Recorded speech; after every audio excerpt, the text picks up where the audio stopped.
میں بڑے دعوے سے ایک بات کہتا ہوں، اگر آپ سنجیدگی سے سن رہے ہیں، روئے زمین پر اس وقت جتنے بھی فرقے ہیں اور جتنے آئندہ ہوں گے، 72 اور 73 ہوں گے، بعض حدیثوں میں 72 بھی آیا، بعض حدیثوں میں 73 بھی آیا ہے، ایک جنتی ہوگا، جتنے فرقے ہیں جتنے ہوں گے، میں دعوے سے کہتا ہوں قسم خدا کی، سوائے اہل سنت و جماعت بریلی مکتبہ فکر کے کوئی فرقہ کوئی جماعت ایسا نہیں جو دن رات اپنے نبی کی عظمتوں کو تلاش کرنے میں مصروف ہے۔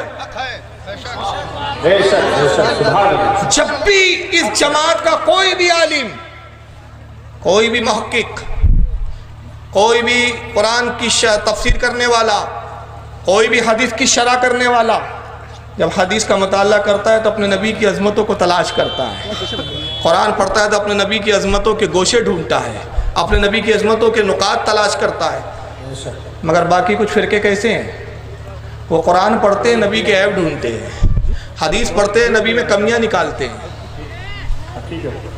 مجھے ایک بڑی پیاری بات یاد آ رہی ہے، حضور رئیس التحریر مناظر اعظم حضرت علامہ ارشد القادری علیہ رحمت و رضوان کو کون نہیں جانتا؟ نام سنا ہے کہ نہیں ان کا؟ مجمع بولے بھائی، علماء تو جانتے ہیں۔ آپ نے علامہ ارشد القادری علیہ رحمہ کا نام سنا یا نہیں سنا؟ میں ان کی صحبت میں رہا، اللہ کا فضل کرم ہے کہ ناگپور جب بھی ان کے دورے ہوتے تھے میں ان کی خدمت میں رہا ہوں، بلکہ بعض وقت ان کے جلسوں میں نظامتیں کی ہے میں نے اس وقت۔ ان سے پڑھا نہیں، ان سے سیکھا بہت کچھ ہے۔ بزرگوں کی صحبت سے جو سیکھتا ہے نا آدمی، وہ کتابوں سے بھی نہیں ملتا ہے۔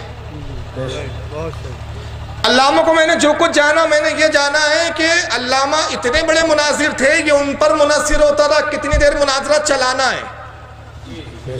وہ چاہے تو 5 منٹ میں ختم کر دے اور چاہے تو 5 دن لپا دے۔ آپ کہیں گے یہ مبالغے کی بات نہیں ہو رہی ہے، میں ایک مناظرے کی رودات سناتا ہوں۔ اور ناگپور میں باقاعدہ کچھ ایسے حضرات ہیں جن میں سے کچھ آج علماء ہیں، ان کے والدین اس مناظرے کی بنیاد پر وہابیت سے توبہ کر کے سنیت کی طرف آئے تھے۔ مناظرہ ہوا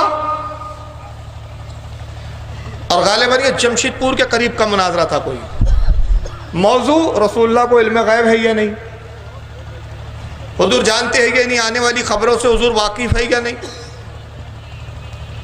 اور سامنے جو مناظر تھا اس کا نام تھا ارشاد، مولوی ارشاد۔ کون ہے؟ مولوی طاہر غیابی کا استاد تھا۔ اہل سنت کی طرف سے حضور علامہ ارشد القادری مناظر اعظم، 3 دن طے ہوئے مناظرے کے لیے۔ پہلا دن مناظرہ شروع ہوا، پہلے ہی دن ہنگامہ ہو گیا۔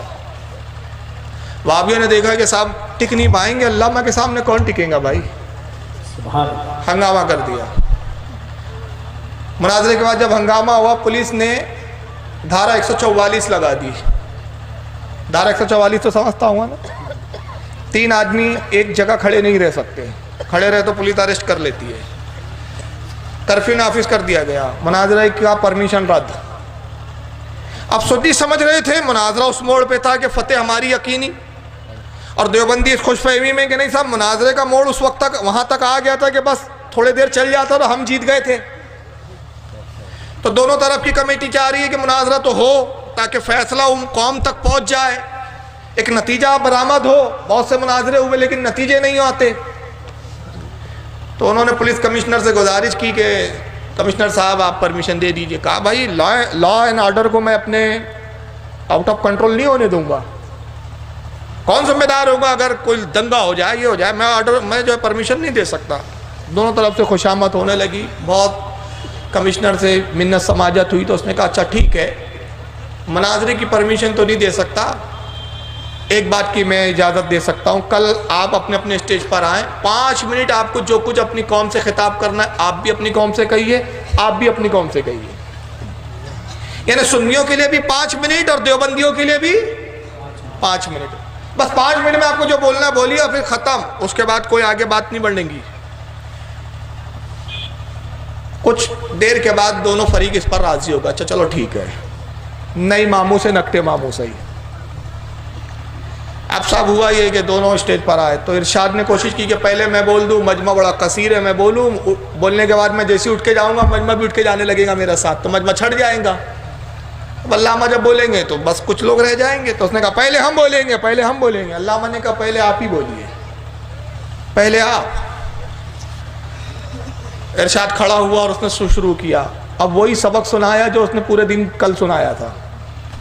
حضرات دیکھیے، بریلی فرقے کے لوگ بڑے ضدی ہیں، بڑے ہٹ ڈرم ہیں، مانتے نہیں ہیں۔ میں نے حضور کے علم غیب کے تعلق سے کہ حضور کو علم غیب نہیں تھا یہ دلیل پیش کی، بریلیوں نے اس دلیل کا انکار کر دیا۔ میں نے یہ دلیل پیش کی کہ حضور کو یہ نہیں پتا تھا، میں نے یہ بھی بتایا کہ حضور کو یہ نہیں معلوم تھا۔ اگر حضور کو علم غیب تھا تو یہ کیوں نہیں معلوم تھا، حضور کو علم غیب تھا تو وہ کیوں نہیں معلوم تھا، حضور کو علم غیب تھا تو یہ کیوں نہیں پتا تھا، یہ کیوں نہیں۔ 5 منٹ ختم، بیٹھ گئے۔ علامہ کھڑے ہوئے کہا میں 5 منٹ نہیں، صرف آپ کے 2 منٹ لوں گا۔ سبحان اللہ، سبحان اللہ۔ 5 تو بہت ہو گئے ہیں، کمشنر صاحب کا شکر گزار ہوں میں کہ انہوں نے 5 دیے، میں 2 ہی منٹ لوں گا۔ کہا حضرات کل آپ مناظرہ، کل آپ نے دیکھا، آج بھی ہمارے فریق مناظر کی گفتگو کو سنا، جو کل سبق سنایا تھا آج ہی وہی رٹا رٹایا سنایا انہوں نے، کوئی نیا سبق نہیں ہے۔ یہ کل سے یہی بتا رہے ہیں، رسول کو یہ نہیں معلوم تھا، رسول کو یہ نہیں پتا تھا، حضور کو یہ نہیں پتا، اس بات کی خبر نہیں، اس بات کی خبر نہیں۔ تو کل سے یہ اپنے نبی کی لا علمی کی باتیں ڈھونڈ ڈھونڈ کے لا رہے ہیں، ڈھونڈ ڈھونڈ کے لا رہے ہیں، اور ہم کل سے اپنے نبی کی عظمت کی باتیں ڈھونڈ ڈھونڈ کے بتا رہے ہیں۔ ہمارا نبی یہ بھی جانتا تھا، ہمارے نبی کو یہ بھی پتا تھا، ہمارے مصطفیٰ کو یہ بھی معلوم تھا۔ فیصلہ آپ کو کرنا ہے، کون سی جماعت حق پر ہے، جو اپنے نبی کی خوبی بتا رہی ہے، وہ یہ جو اپنے نبی کے عیب بتا رہی ہے، وہ فیصلہ آپ کیجیے۔ سبحان اللہ، سبحان اللہ۔ کون سی جماعت حق پر ہوں گی بھائی؟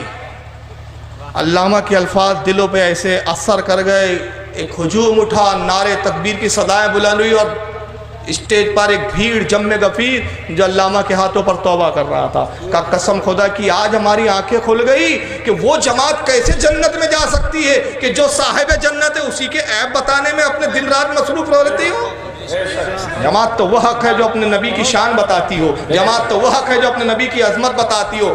جماعت کا وہ قائد، سب سے بڑا قائد، جنت میں لے جانے والا قائد ہے جس نے کہا ہو مصطفیٰ جان رحمت پہ لاکھوں سلام، شم بزم ہدایت پہ لاکھوں سلام، شب اسرا کے دلہا پہ دائم درود، نوشہ بزم جنت پہ لاکھوں سلام۔ ہاتھ جس سمت اٹھا غنی کر دیا موج بحر سخاوت پہ لاکھوں سلام۔ وہ دہن جس کی ہر بات وحی خدا، اس کی نافذ حکومت پہ لاکھوں سلام۔ نور کے چشمے لہرائے دریا بہے انگلیوں کی کرامت پہ لاکھوں سلام۔ ایک میرا ہی رحمت میں دعویٰ نہیں، شاہ کی ساری امت پہ لاکھوں سلام۔ مجھ سے خدمت کے قدسی کہے خواہ رضا، مصطفیٰ جان رحمت پہ لاکھوں سلام۔ جو اپنے نبی کی شان بتا رہا ہو اور شان مصطفیٰ پر سلام بھیج رہا ہو، وہ حق پر ہے جو سلام کا منکر ہو۔ جو اپنے نبی کے عیب بتا رہا ہو وہ حق پر ہوگا، حق پر وہ ہے جو اپنے نبی کے گن گا رہا ہے۔